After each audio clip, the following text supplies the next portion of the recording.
The text message arrived at exactly 3:47 p.m., just as I was loading my toolbox into the truck for what should have been a 3-day business trip to Chicago. Cal is coming over for girls' night. You'll be staying late at the conference, right? Rena. I stared at the screen, that familiar knot forming in my stomach. Finn Harlow, aviation engineer, small business owner, and apparently the world's most gullible husband. At 38, I thought I'd learned to read people better. Guess not. My workshop sat behind our house like a monument to everything I'd built with my own hands. Custom cabinets, restored furniture, half-finished projects that Rena called Finn's obsessions. She never understood that working with wood and metal cleared my head, helped me think through problems. Right now, I had a big one. Instead of heading to the airport, I pulled into Tommy Brennan's driveway. Tommy ran a small private investigation firm downtown, and we'd been friends since high school. His house looked like something from a detective novel. Peeling paint, newspapers scattered on the porch, the kind of place where secrets went to get solved. Finn? Tommy opened the door, coffee mug in hand, eyebrows raised. Thought you were flying out today. Change of plans. I handed him my phone, showing Rena's message. How long would it take you to check phone records? Tommy's weathered face cracked into a knowing smile. Depends what you're looking for, and how much you really want to know. Everything. 2 hours later, we sat in Tommy's cluttered office, surrounded by manila folders and the smell of stale coffee. The evidence spread across his desk like pieces of a puzzle I'd been too trusting to assemble. Your wife's been busy, Tommy said, sliding a stack of printed phone logs toward me. Calatorin, her supposed best friend, has been texting and calling Rena almost daily for 6 months. But here's the interesting part. They're also both in contact with someone else. Same number, different times. I scanned the records, my engineering mind automatically organizing the data. Patterns emerged like blueprints. Who's the third party? Still working on that. But Finn? Tommy leaned back in his chair. These aren't random social calls. Look at the timing. Every Tuesday and Thursday, like clockwork. Always when I was at client meetings or working late. The knot in my stomach twisted tighter. There's more. Tommy pulled out another folder. Bank records. Rena's been making cash withdrawals, small amounts, nothing that would trigger alerts, but consistent. And Cal has been depositing similar amounts into a separate account. Blackmail? Or payment for services rendered? Tommy's expression was grim. Either way, your wife's playing games you don't know about. I stood up, pacing to the window that overlooked Main Street. Our small Minnesota city looked peaceful from here. Tree-lined streets, local businesses, the kind of place where everyone knew everyone, where reputations mattered. I need to see this for myself. Finn, be careful. If you're right about what's happening, I'm going home. I grabbed the phone records, and I'm bringing backup. 20 minutes later, I sat in my truck outside Mason Redden's apartment building. Mason was Cala's husband, a decent guy who worked construction and probably deserved better than what he was getting. Like me, apparently. He answered his door in work clothes, dirt under his fingernails, genuine surprise on his face. Finn, what's going on? We need to talk about our wives. Mason's expression shifted, something flickering behind his eyes. Not surprise, recognition. He already suspected. Come in. He stepped aside, and I entered their small apartment. Unlike our perfectly decorated house, this place felt lived in, real. Pictures on the refrigerator, boots by the door, a life that wasn't staged for appearances. Mason, when's the last time Calla mentioned spending time with Rena? He sat heavily on their couch. Every week, girls' night, shopping trips, spa days. His voice carried a weight I recognized. But she comes home different afterward, secretive, like she's hiding something. I showed him the phone records, watched his face change as he processed the information. That number, he said, pointing to the third contact. I've seen it before, on Calla's phone when she thought I wasn't looking. Any idea who it belongs to? Mason was quiet for a long moment, then, Calla works part-time at that medical tech company downtown. Same place where Rena's in PR. There's this guy, older, executive type. Always seemed too friendly when I'd pick Calla up from company parties. The pieces clicked into place with mechanical precision. My wife, her friend, and someone with money and power. a triangle that didn't include the husbands. Mason, how would you feel about finding out the truth? Tonight? He met my eyes, and I saw the same determination I felt building in my chest. What did you have in mind? A surprise visit. But first, I need to make one more call. Elias Corvin answered his phone on the second ring. My lawyer had a voice like gravel and a mind like a steel trap. At 45, he'd seen enough divorce cases to know where this was heading before I did. Finn, thought you were traveling this week. Plans changed. Elias, I need you to meet me at my house in an hour and bring your recording equipment. What's the situation? The kind that ends marriages and starts new lives. An hour later, the three of us stood on my front porch. My house looked perfect in the evening light, manicured lawn, fresh paint. The American dream in suburban form. Too bad the dream was about to become a nightmare. I slid my key into the lock, turned it slowly. The house was quiet except for voices coming from the living room. Rena's laugh, higher pitched than usual. Kala's voice, lower, more intimate. And a third voice, male, confident, unfamiliar.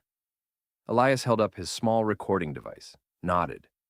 Mason's jaw was clenched, hands balled into fists. We walked through my own front door like intruders in our own lives. The living room scene stopped us cold. Rena and Kala sat close together on our couch, a man in an expensive suit between them. Papers spread on the coffee table, champagne glasses, the atmosphere of celebration.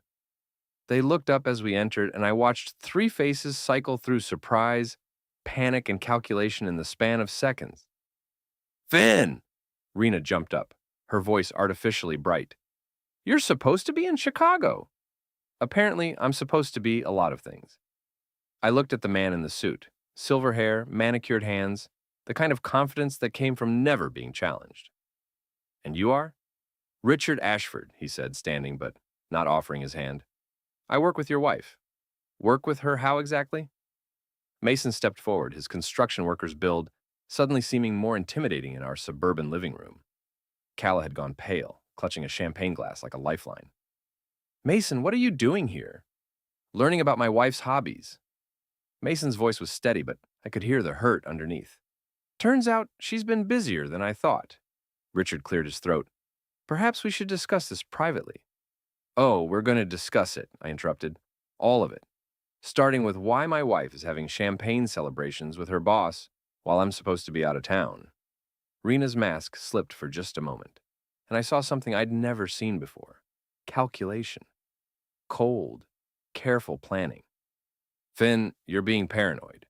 Richard came over to discuss a promotion opportunity at 7 p.m. on a Thursday with champagne. I gestured to the papers on the table.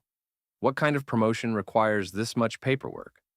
Elias stepped forward, his lawyer instincts taking over. Mr. Ashford, I'm Finn's attorney. Perhaps you could explain your business here?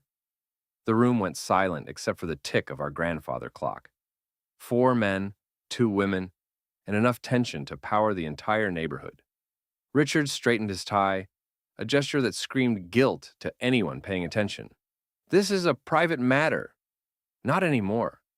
I pulled out the phone records, spread them on the table next to whatever documents they'd been reviewing.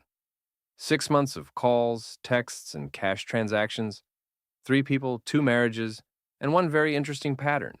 Rena grabbed for the papers, but I was faster. Where did you get these? Does it matter? What matters is what they show. I looked at Mason, who was staring at Kala with an expression I recognized. The moment when suspicion becomes certainty. Kala, Mason's voice was quiet. Tell me what's really going on. She burst into tears, but they felt performative, calculated. Mason, I can explain. Then explain. He sat down across from her, suddenly looking exhausted. Explain why you've been lying to me for months. I watched Rena during this exchange, saw her mind working behind her eyes. She was planning something, calculating her next move. After 12 years of marriage, I finally saw my wife clearly. Not the woman I'd fallen in love with, but the strategist she'd become.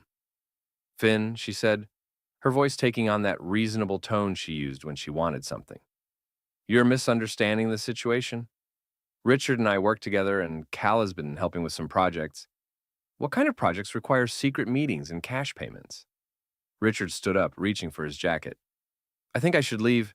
Sit down. The command came out harder than I'd intended, but it worked. Something in my voice made him freeze. Elias spoke up.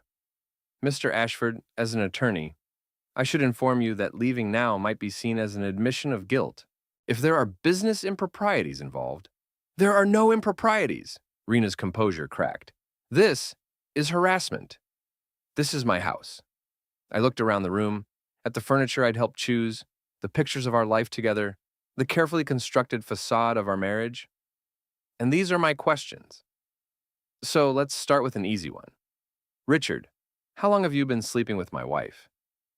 The silence that followed my question felt like standing in the eye of a tornado. Richard's face went through several shades of pale.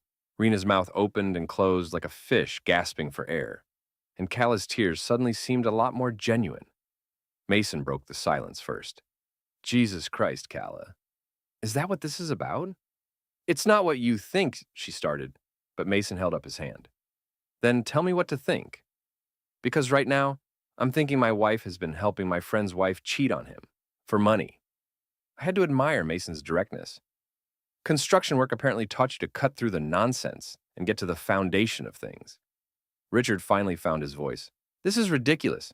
I'm a respected executive with a wife and kids of your own, I'm betting. Elias pulled out his phone. Richard Ashford, VP of Strategic Development at MedTech Solutions. Married to Patricia Ashford for 18 years. 2 children in private school. He looked up from his screen. Should I call Patricia and ask her opinion about this meeting? The color drained from Richard's face completely. You can't. Actually, I can. It's all public information. Elias smiled, but there was no warmth in it. The question is whether I need to. I looked at Rena, really looked at her.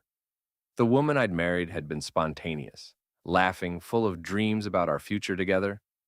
This woman was calculating every word, every expression, looking for the angle that would get her out of trouble. Rena, I'm going to ask you one more time, and I want the truth. Are you having an affair with Richard? She lifted her chin in that defiant gesture I used to find attractive. And what if I am? What are you going to do about it? The honesty was almost refreshing. After months of suspicion and doubt, finally getting a straight answer felt like taking off shoes that were too tight. Well, I said, settling into my favorite chair, that depends on what else you've been lying about. I pulled out the bank records Tommy had provided. These cash withdrawals, for instance. 500 here, 300 there. Always on days when you were supposedly with Callah. Those are personal expenses? Paid to Callah for what services exactly? I looked at Mason's wife, who was now crying in earnest. Callah, what has my wife been paying you for? Mason leaned forward. Callah, answer him. She looked between Rena and Richard, like she was hoping one of them would save her. I was just helping. She was providing alibis, Richard said suddenly. When Rena and I needed to meet, Callah would cover for her. Tell you they were together when they weren't. Mason stood up so fast his chair tipped over. You paid my wife to lie for you. Mason, please. Callah reached for him, but he stepped back. How much? His voice was deadly quiet. How much was my marriage worth to you people? I found myself feeling sorry for Mason. At least I'd suspected something was wrong. He'd been completely blindsided by the scope of the deception. It wasn't like that, Rena said, but her voice lacked conviction. Callah needed the money, and it was just small favors. Small favors? I laughed, but there was no humor in it. Like lying to her husband. Like helping you destroy our marriage. Like turning our friend into an accomplice. Richard was edging toward the door again. I really think I should... Richard! I didn't raise my voice, but something in my tone stopped him. Sit down. We're not finished. Elias cleared his throat. Mr. Ashford, I should mention that leaving now, after these revelations, could be seen as abandonment of the situation. If there are workplace ethics violations, or if Mrs. Harlow has been using company resources for personal affairs. I haven't used company resources, Rena snapped. Company time? Elias asked mildly. Company property? Company relationships? The legal implications were starting to dawn on Richard's face. A VP having an affair with a subordinate, using work as cover, potentially creating liability for the company. His career was hanging by a thread, and he was just realizing it. "What do you want?" he asked finally. "I want the truth, all of it." I looked around the room. "How long has this been going on? How many lies have you told?" "What else don't I know?" Rena was quiet for a long moment. When she spoke, her voice was different, harder, more honest than I'd heard in years. 8 months. It started at the company retreat last fall. Mason sank back into his chair. 8 months. Calla, you've been lying to me for 8 months? I needed the money, she whispered. My hours got cut at work, and we were behind on rent. So you sold our marriage instead of talking to me? Mason's hurt was palpable. Instead of asking for help? I understood his pain, but I had bigger questions. What else, Rena? What other lies should I know about? She was quiet, but Richard wasn't. The pressure was getting to him. She's been using your workshop, he said suddenly. When you're at client sites, we've met there. I felt something cold settle in my chest. My workshop, the place where I built things, created things, the space that was entirely mine, contaminated by their lies. In my workshop. I kept my voice level, but inside I was calculating. Where else? Finn, Rena started. Where else? The question came out sharper than I'd intended. Hotels. My apartment when Patricia's traveling. Richard seemed to be confessing everything now, like a dam had burst. The office, after hours. Elias was taking notes, his pen moving steadily across his legal pad. Mr. Ashford, you're aware that using company property for personal relationships could constitute grounds for termination. You can't tell Patricia, Richard said suddenly, or the company. I'll lose everything. I looked at this man. Successful, confident, powerful, reduced to begging strangers not to destroy his life. The same life he'd been risking for 8 months with my wife. Richard, you should have thought about that before you decided to have an affair with a married subordinate in company facilities. What do you want? Rena asked. Money? I'll leave quietly. We'll get divorced. You can have the house. I don't want your guilt offerings. I stood up, walked to the window that looked out over our neighborhood. I want consequences. What kind of consequences? Elias asked, his lawyer instincts engaged. I turned back to face the room. 3 guilty parties, 1 betrayed husband, 1 attorney, and a whole lot of decisions to make. The kind that makes sure this never happens to anyone else. Richard was sweating now. What does that mean? It means, Richard, that your wife deserves to know what kind of man she's married to. Your company deserves to know what kind of executive they've promoted, and the community deserves to know what kind of people they've been trusting. You can't be serious, Rena said. You'd destroy all our lives over this? I'm not destroying anything. You already did that. I looked at each of them in turn. I'm just making sure everyone knows what you destroyed. Mason spoke up quietly. What about Calla? What happens to her? I looked at his wife, still crying, still hoping someone would save her from the consequences of her choices. That's up to you, Mason. But she made her choice when she decided your marriage was worth $500 a month. The room fell quiet again. Outside, I could hear normal life continuing. Cars driving past, neighbors walking dogs, the everyday sounds of people living honest lives. So what happens now? Richard asked. I smiled, and for the first time in months, it felt genuine. Now, Richard, you're going to learn what it feels like to be the underdog. The next morning, I sat in my truck outside MedTech Solutions at 7:30 a.m., watching employees arrive for work. Richard pulled into his reserved parking spot in a silver BMW that probably cost more than Mason made in a year. He looked tired, stressed, like a man who'd spent the night staring at the ceiling. Good. My phone buzzed with a text from Tommy. Got the info you wanted. Patricia Ashford, 42, works part-time at the Children's Library, volunteers at St. Mark's Church, clean social media, family photos, looks like the real deal. Want me to make contact? I typed back, not yet, still gathering ammunition. Through my windshield, I watched Rena's car pull into the employee lot. She sat for a moment before getting out, probably steeling herself for whatever conversation she'd planned to have with Richard. They'd had all night to coordinate their story, figure out damage control. Too bad I'd been planning too. At 8:15, I walked into the MedTech lobby. The receptionist, a young woman with a practiced smile, looked up expectantly. I'd like to speak with someone in human resources, please. About a workplace conduct issue. 20 minutes later, I sat across from Janet Morrison, HR director, a woman in her 50s with sharp eyes and the no-nonsense demeanor of someone who'd seen every workplace drama imaginable. Mr. Harlow, you mentioned a conduct issue involving your wife and her supervisor? I slid a folder across her desk. My wife Rena and VP Richard Ashford have been having an affair for 8 months. They've used company facilities, company time, and company events as cover. I have documentation. Janet opened the folder, her expression growing more serious as she reviewed the phone records, timeline, and Elias's preliminary legal assessment. This is quite serious, she said finally. If proven, it would violate several company policies. Do you have any direct evidence of workplace impropriety? Richard admitted to using the office, after hours, and company events as meeting opportunities. I have a recording. Her eyebrows rose. A recording?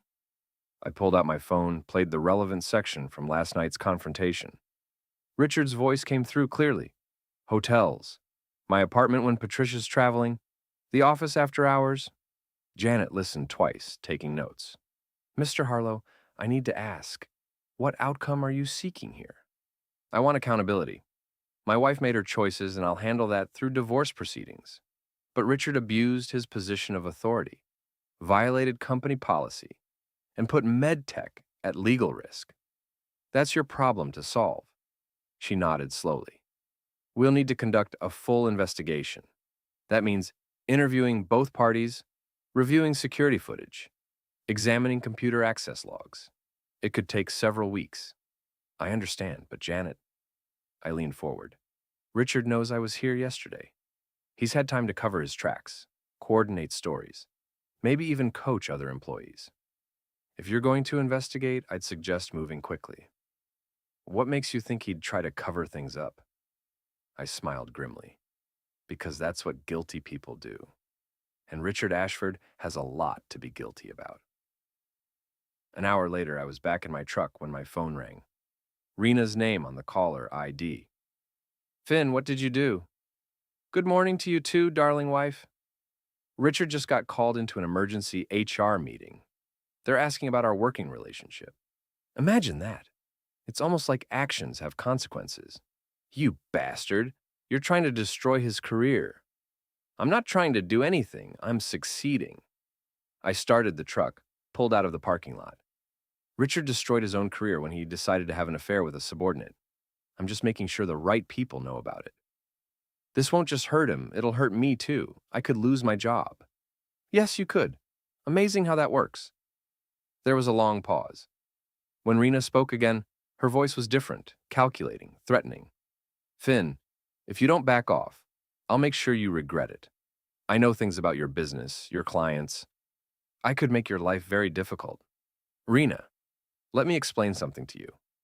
For 12 years, I've been the nice guy, the understanding husband, the one who compromised, who gave in, who tried to make you happy. That guy is gone. You can't just... I can do whatever I want. You gave up the right to negotiate when you started screwing your boss in my workshop. I hung up and immediately called Elias.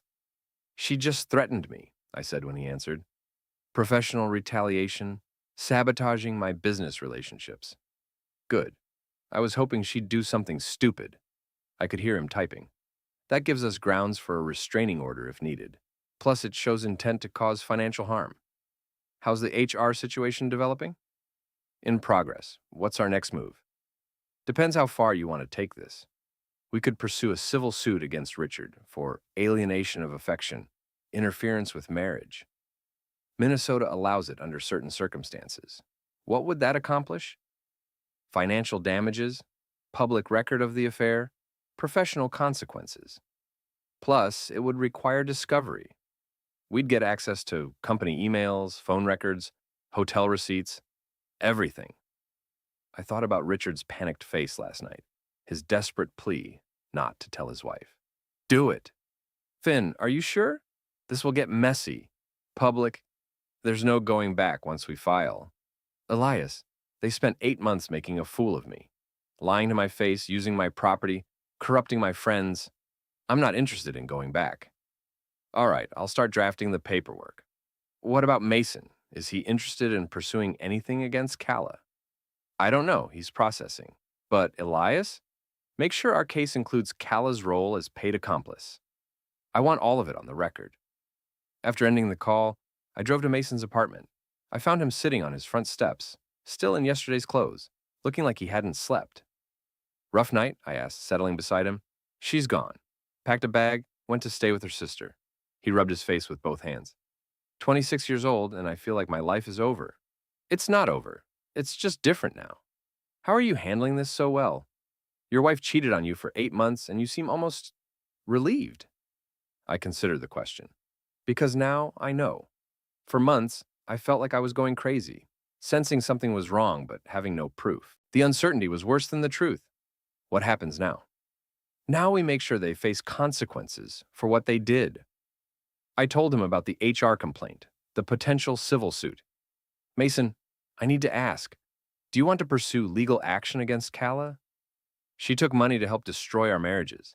That's not just adultery, it's conspiracy. He was quiet for a long time. I loved her, Finn. I really loved her. I know, but love doesn't mean accepting being treated like garbage. What would legal action accomplish? Accountability. And it would send a message that marriage vows mean something, that you can't just buy your way out of consequences. Mason stood up, walked to the edge of his small yard. She said she needed the money, that we were struggling. Were you? Yeah, but not desperately. We could have figured it out. I would have taken extra shifts, found a second job. We could have talked to family. He turned back to me. She chose the easy money instead of trusting her husband. So what do you want to do about it? He looked at me with something I hadn't seen before, determination. I want her to understand that choices have consequences, all of them. That afternoon, I met with Tommy at his office to review the additional information he'd gathered. Patricia Ashford is exactly what she appears to be, he said, sliding photos across his desk. Devoted wife, mother, community volunteer.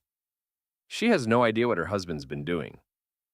The photos showed a woman at various community events, church functions, school fundraisers, library programs. In every picture, she looked genuinely happy, proud to be supporting her community. Any idea how she'd handle learning the truth?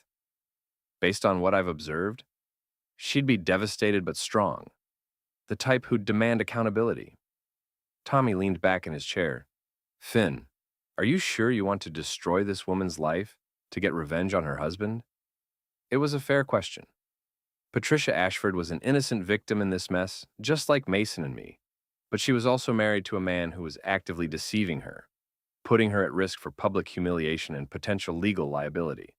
Tommy, if your wife was cheating on you, wouldn't you want to know? Yeah, but then Patricia deserves the same consideration.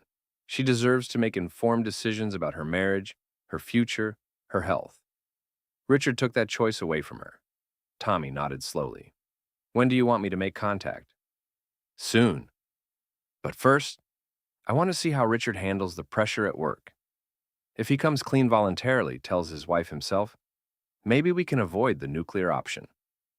And if he doesn't, then Patricia Ashford gets to learn what kind of man she married. And Richard gets to learn what it feels like when your whole world falls apart. My phone buzzed with a text from an unknown number. This is Kala. We need to talk.